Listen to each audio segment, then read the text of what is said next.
Hello there, lovely viewers. What is up? Max from Facts and Picture Studios, yeah, with another video. That's right, I'm actually touching on these quote-unquote true stories. And if you don't know what they are, these are storytime animations with low quality and poor effort.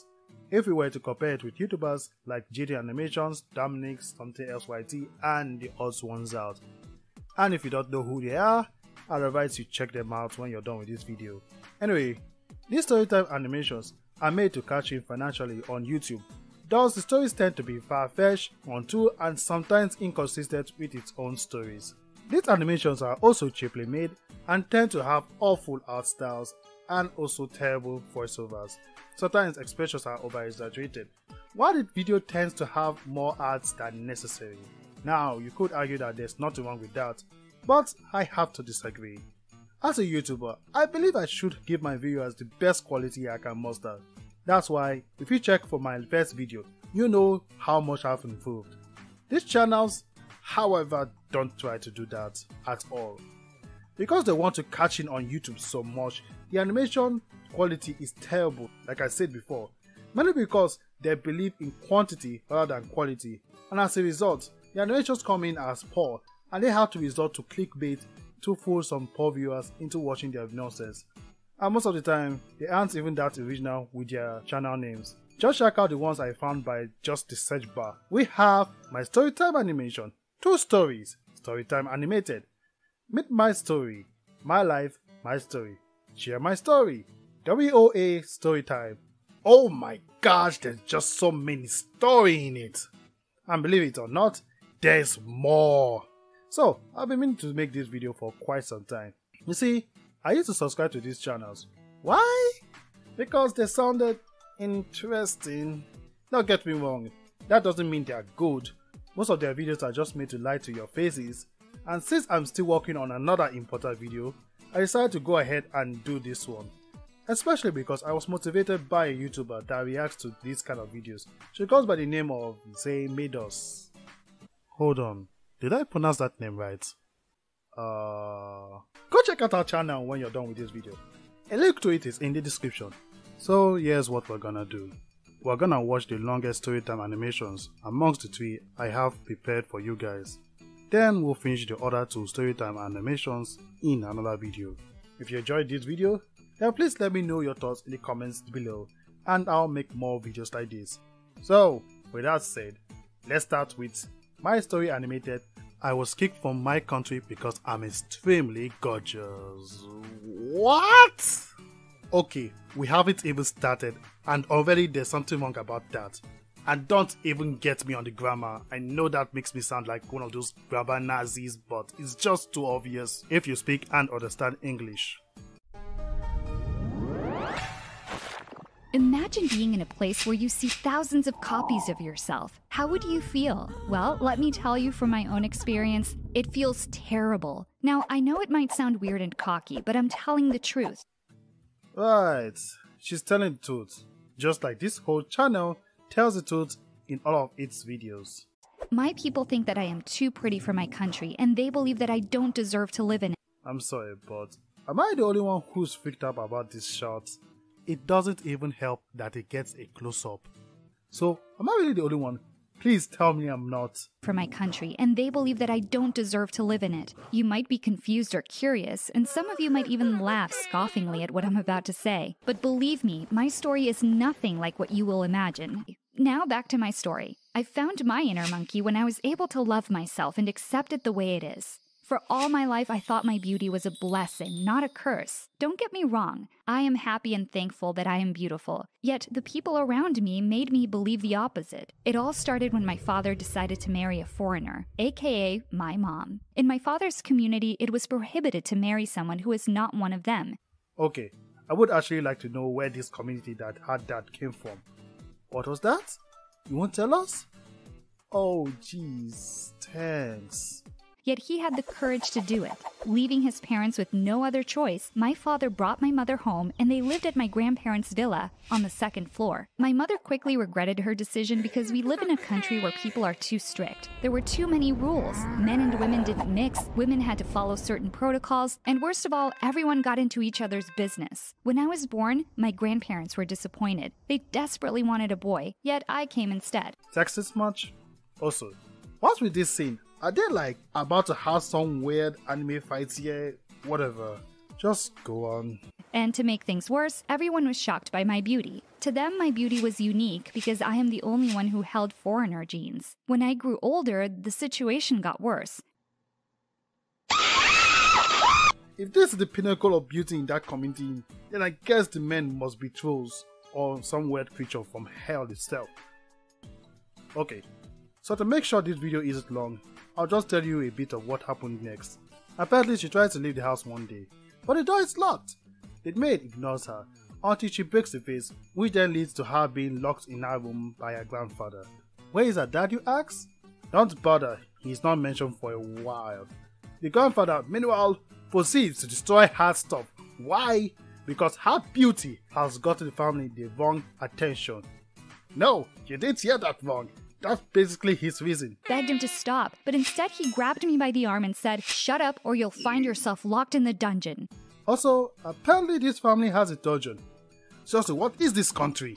He then grabbed my perfume and makeup, smashed it all on the floor, and headed out. Before he left the room, my granddad turned his head and said, "You have brought shame into this family and you will pay for this. No more going out, no more dressing up. You managed to get every man in town to talk about you, yet I don't see any men asking to marry you. You're just like your corrupt mother." I was speechless. What the heck is happening? I was being locked up because I'm pretty? How is that even my fault? Since then, I lived like a prisoner for 4 years. 4 years? Damn, that's harsh. But her dad is nowhere to be seen in all of this. Don't worry, her grandfather eventually falls sick, which grants her some of her freedom back. And we never get to see him again. Not that he's dead, we just don't see him again. But her problem ain't over yet. You see, because she was locked up for all those years, she missed out on some social activities, like kissing. What? Those sleeves aren't normal. Okay, I'm gonna forget what I just saw here and tell you what happens next.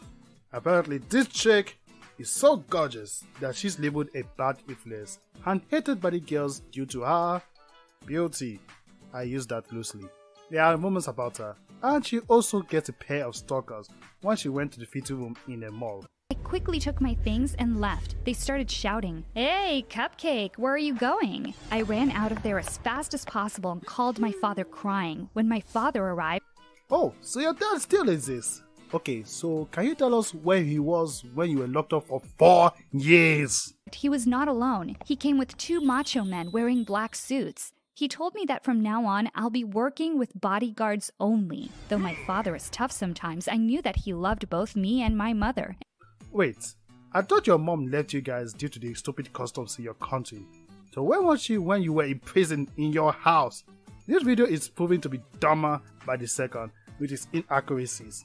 It's stuff like this that makes it impossible to believe that something like this actually happened. And he only wanted to protect us. Therefore, I stayed with the bodyguards and continued my shopping. And to be honest, I felt way better having them by my side. At least they held the shopping bags. The next day, while I was headed to a nearby coffee shop with my mom, I saw something unbelievable. I was about to faint when I saw walking copies of me everywhere. Oh my god, look at this. Look at them. Are they walking while standing?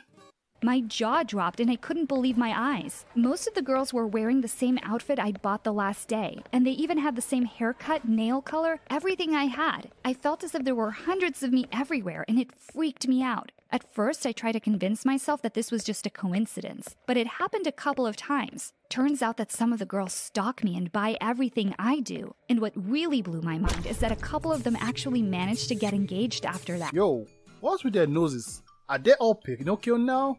Is this how everyone looks like in that country? which got all of the girls hyped up even more. The obsession lasted for months. But what made things worse is that these girls wanted to destroy my life. They hate you, but they want to be you. Get that logic. It was bearable until the day I almost died because of it. I was leaving the mall's bathroom. I felt something pull me by the hair. I freaked out and started screaming, but then I was pushed inside the cubicle and was faced with two girls holding scissors. "Too bad this golden hair belongs to trash like yourself," the girl said as she started cutting off my hair. "Not my hair!" I started fighting back, but it's not a fair fight when it's 2 against 1. I screamed my lungs out when I saw my hair fall. The girls left and I sat on the floor crying. The bodyguards entered half an hour later to check on me, and they didn't even recognize me until I explained what had happened. Fire them! Fire them all! Those bodyguards should have at least been close to the girl's bathroom. That way they can rush inside in case she's in trouble. You could argue that this is the girl's bathroom, but considering they came in half an hour later, I don't think it matters. Okay. To cut this short, the girl gets a bit traumatized and begins to sleepwalk. A bodyguard named Ned notices and got to see her sleep eating on more than one occasion. Is that a thing? I don't know. And don't bother looking it up, it's a waste of time. Anyway, she begins to speak with him and gets to know him more. As a result, she stops sleepwalking and becomes good friends with him. Then this happens. He even shared with me his sad love story. He told me that he once had a crush on a girl. She was the love of his life. And when he confessed to her, he was surprised to know that she had the same feelings for him. Yet her parents didn't approve of their relationship and prohibited her from seeing him. Years passed and she got engaged. And Ned still hasn't been over her yet. He was in real pain and I felt sorry for him. I suddenly felt the urge to hug him, but let me just tell you, that was a huge mistake. My father saw us and he went mad. Great timing, dude. Just great timing. But you know what could have been better? Oh, that's right. How about saving your daughter when she was locked up in her grandfather's house for 4 years?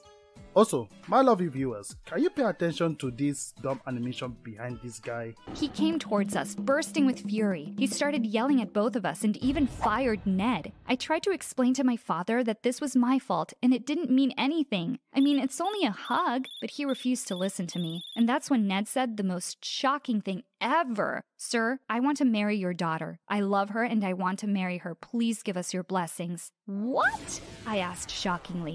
Seriously, you just spoke with her not too long ago and already you want to marry her? Even if this happened in the span of a few days or more than a week, that isn't how relationships work. So really, this guy isn't being brave. He's being stupid. My father was shocked as well, but he also seemed calmer and happier. I immediately looked at Ned and he gave me a look that said, "Don't worry, I got this." When my father was finally calm and left us alone, Ned explained himself. He offered to help me by saying, "I have a plan. Marry me and we will leave this country together. And once we are out, you are free to live on your own." I laughed at his face, saying that was the stupidest plan I'd ever heard. Oh my gosh, it actually makes sense now. Also, why the hell is the father cool with this proposal? This is your daughter, remember? You know, the one whom you are allowed to be locked up for 4 years. Also, wouldn't it be better if she, or I don't know, was moved to another country that won't abuse her? Bodyguards ain't cheap. They cost like hundreds of thousands to more than $1 million. So I'm pretty sure you can have her whisked away to somewhere safe.